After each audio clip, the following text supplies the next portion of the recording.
Grosso do Sul. E hoje, infelizmente, nós não temos estimativas ao certo de quantas pessoas existem no Mato Grosso do Sul com deficiência, especificadamente mulheres. E hoje nós vamos entrevistar a Gláucia Lopes, que também passa por essas dificuldades, sendo mulher e pessoa com deficiência. Oi, Gláucia Lopes, se você quiser se apresentar. Olá, tudo bem? Primeiramente é um prazer estar aqui, ser convidada para essa entrevista. Sou Gláucia Lopes, pessoa com deficiência física, e me enquadro na questão da mobilidade reduzida. E vamos conversar um pouquinho com vocês sobre os desafios enfrentados por eu ser uma mulher e ser uma pessoa com deficiência. Nós preparamos algumas perguntas para você e a primeira pergunta é: na sua visão, qual a importância de que pessoas que passam pelas mesmas dificuldades sejam ativistas e ajudarem a outras à falta de inclusão? Qual que é o seu exemplo? Eu acho que o ativismo é muito importante para a pessoa com deficiência, porque muitas pessoas com deficiência não têm essa visão de correr atrás de seus direitos. Então você acaba sendo uma representatividade para outras pessoas que não têm a mesma coragem de enfrentar, de questionar a questão da falta de acessibilidade, a questão do capacitismo, que é o preconceito voltado contra as pessoas com deficiência. E eu acho que essa defesa nos fortalece. Eu acho que assim, uma segura na mão da outra e sabe que ela não está ali sozinha. Então, o ativismo, na minha visão, é um elo que a gente cria com mais mulheres com deficiência que enfrentam as mesmas dificuldades e veem que elas não estão sozinhas, elas têm a gente forma esse conjunto e consegue se ajudar uma a outra. Sim, muito bom, verdade. Bom, pela sua participação ativa na sociedade e pela busca do respeito e pela inclusão, existem poucas pessoas que lutam pela inclusão social, principalmente pelos direitos voltados às mulheres? Sim, ainda existem poucas pessoas que lutam pelo direito das mulheres e pelo direito das pessoas com deficiência.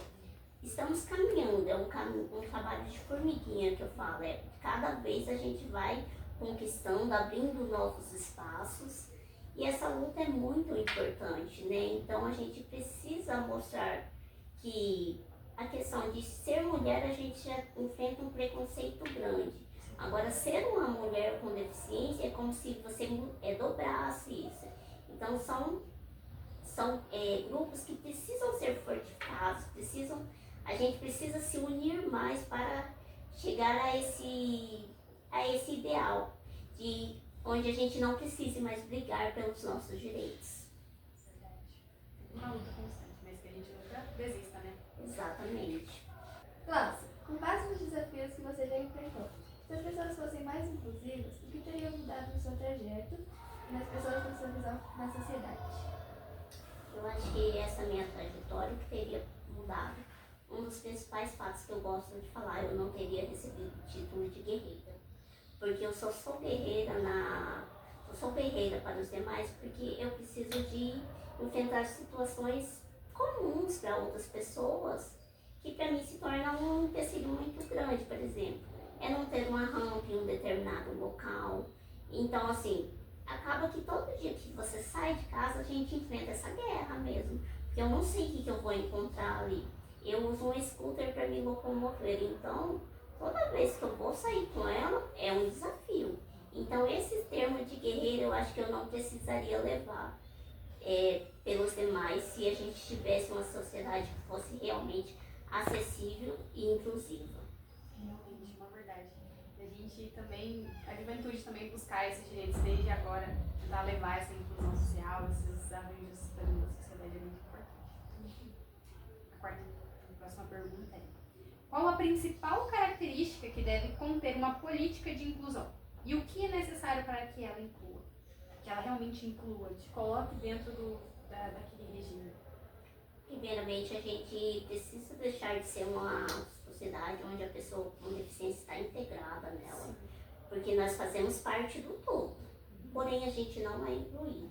E a gente não é incluído pela simples falta de acessibilidade e por falta de se cumprir as normas, porque nós temos normas de acessibilidade, nós temos normas de como trabalhar com esse público da pessoa com deficiência. Então a gente precisa que as normas sejam garantidas, que sejam executadas, né? Porque não basta a lei, né? Se não for ter a execução dela. Exatamente. Sem a lei nós temos várias, mas a execução ainda é mínima. A mulher PDC, ela tem mais dificuldade de inclusão? O que mais dificulta essa inclusão feminina na sociedade? Primeiramente é lidar primeiro contra o machismo, né? Ainda vivemos uma sociedade muito machista.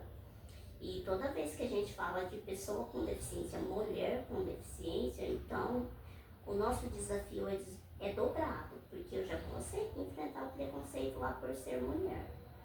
E daí eu vou enfrentar o preconceito das pessoas se elas vão me julgar incapaz. Porque é muito comum as pessoas verem a pessoa com deficiência com coitadismo. Ela é só uma coitada que precisa, às vezes, é o que eu falo, a gente é integrado ali, mas não é incluído. Então a gente precisa passar por essas barreiras, né, para chegar no ideal. Durante a sua experiência com esse assunto, qual o principal desafio que pessoas PCD, principalmente mulheres, enfrentam na sua área de trabalho?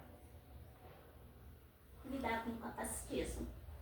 Porque as barreiras arquitetônicas, que são as barreiras físicas, muitas vezes a gente consegue transpor elas. Mas quando a gente lida com o capacitismo, que são falas, são olhares, são a forma da pessoa de tratar, então esse é o principal desafio para lidar com o público, é lidar com o capacitismo. A mulher por si só já tem algumas dificuldades de entrar em algumas determinadas áreas de trabalho. Ela sendo PDC, qual o principal conceito que cerca as empresas que não contratarem mulheres nessa situação? Primeiramente, vamos fazer o recorte da pessoa, da mulher, por ser mulher já é uma vaga que muitas vezes você não vai chegar, ou se você chegar lá naquele cargo, muitas vezes você vai receber menos que um homem. Agora, por ser uma mulher com deficiência, o que as empresas, infelizmente, elas visam cotas. Eles têm que cumprir um percentual que é 5%. E nessa questão de cumprir as cotas, elas esquecem que a pessoa com deficiência teve formação. Então, muitas vezes, ela vai te colocar, se você tem uma formação, vamos ver, você é um engenheiro. Você não vai chegar lá nesse cargo de engenharia.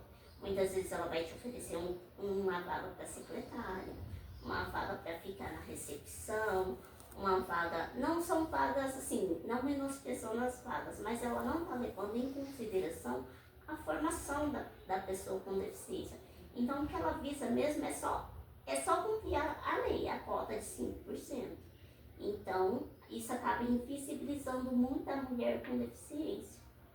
Sobre o que você mais incentiva as empresas, ou quem você palestra, de como extinguir a exclusão social das pessoas PCDs na área de serviço?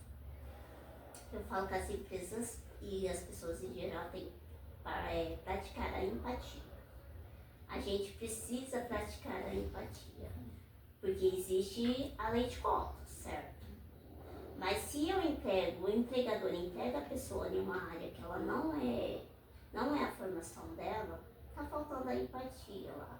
Se eu sou empregada, às vezes na minha área, mas a empresa não leva em consideração que eu vou precisar de uma acessibilidade para desenvolver minhas competências de forma para competir igualitariamente com os demais, então ela também está me desrespeitando. Então é um conjunto de ações para tornar esse mercado de trabalho realmente inclusivo que precisa se ter.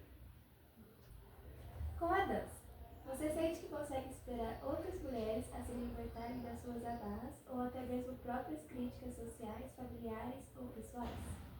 Sim. A dança é um caso muito particular para mim, vou compartilhar com vocês. Eu iniciei na dança, na verdade, apenas como um complemento de fisioterapia.